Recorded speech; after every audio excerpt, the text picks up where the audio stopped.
In the beginning, there was the world as we know it, roundish, wet in places, and teeming with creatures that defy logic and fashion sense.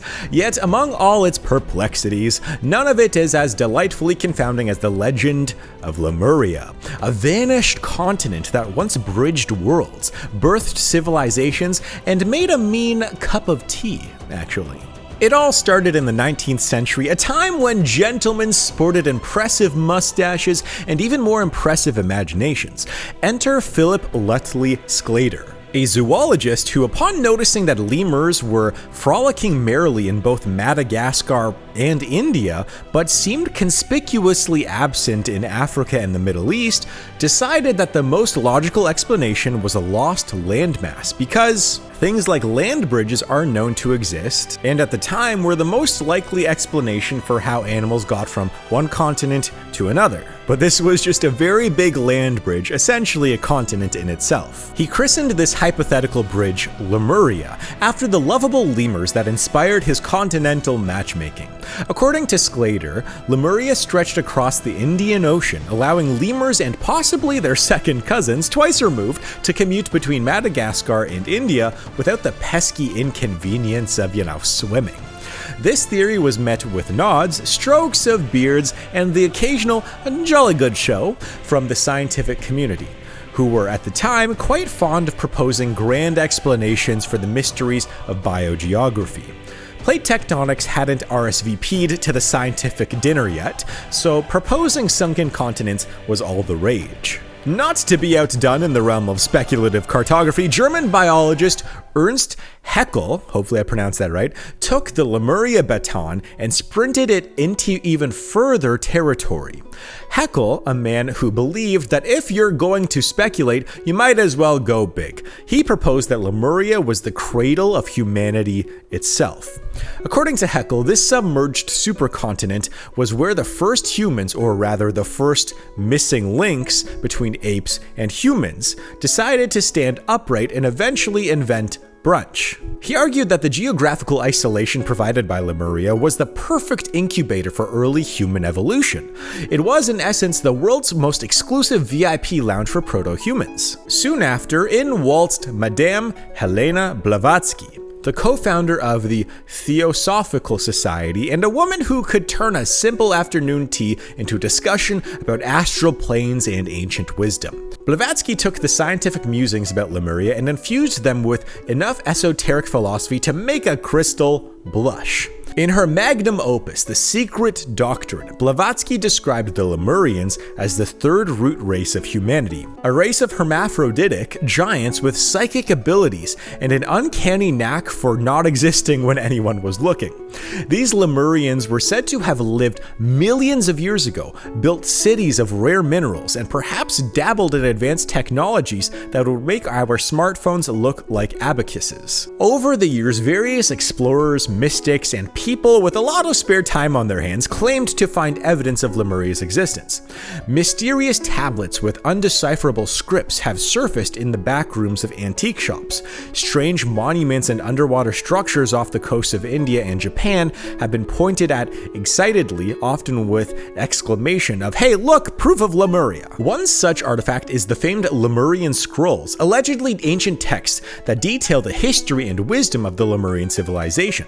Skeptics argue that these scrolls conveniently appear and disappear much like the continent itself, but enthusiasts insist they're the real deal, often citing them during late-night discussions that involve quite a lot of incense, let's say. Legend has it that Lemurians were not just casual island dwellers, but the harbingers of a civilization that would make our modern achievements look like children's doodles right up there on the fridge of history.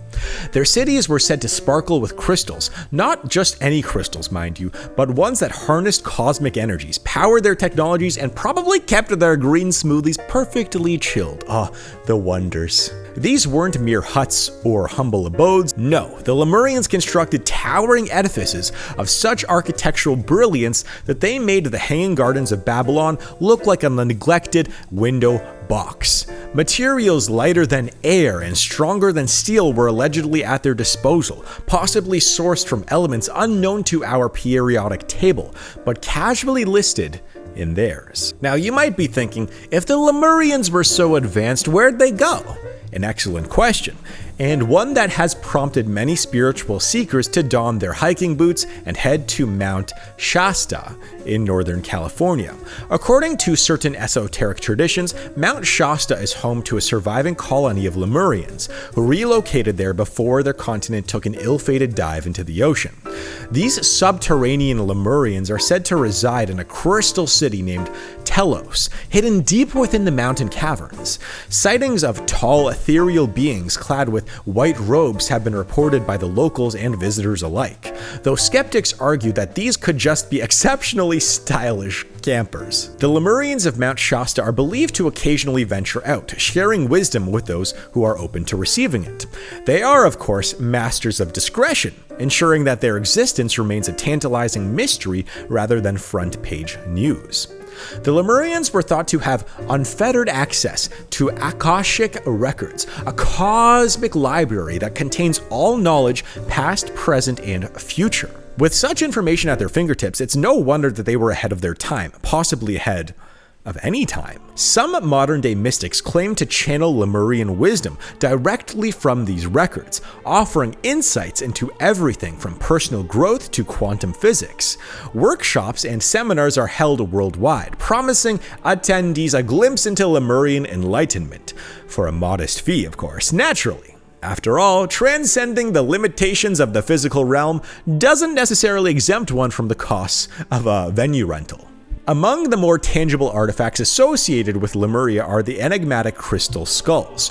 These skulls, carved from single blocks of quartz crystal, are said to contain mystical properties and ancient knowledge. While Maine archaeologists might raise an eyebrow or two, proponents argue that these skulls are remnants of Lemurian craftsmanship, imbued with energies that could, under the right conditions, unlock the secrets of the universe, or at least provide an excellent conversation starter.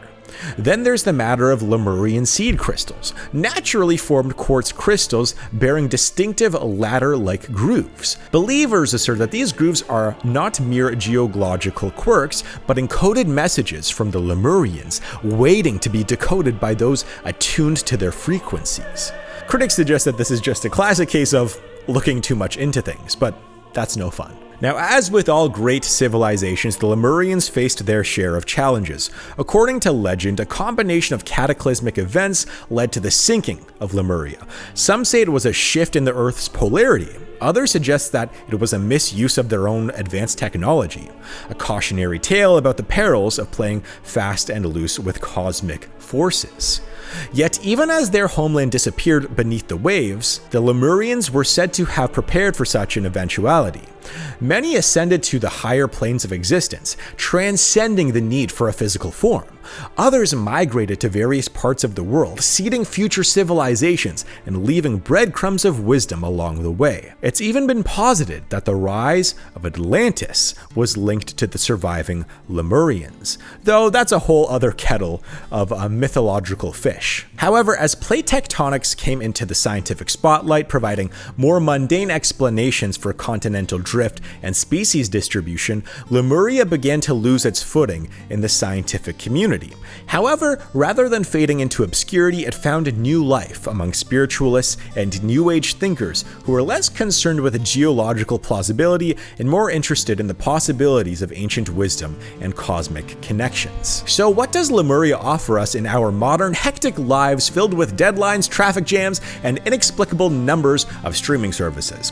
At its heart, the tale of Lemuria is a reminder of humanity's eternal quest for knowledge, wisdom, and deeper connection to the universe. Whether it's viewed as a literal historical account, a metaphorical narrative, or an elaborate exercise in wishful thinking, Lemuria captivates us because it speaks of possibilities beyond our current understanding. It challenges us to consider the vastness of history, the mysteries of the human mind, and the potential that lies within each of us to transcend the ordinary. Perhaps Lemuria's true location isn't beneath the ocean waves, but within the uncharted territories of our own consciousness. Maybe it's less about discovering a lost continent and more about exploring the depths of our own potential.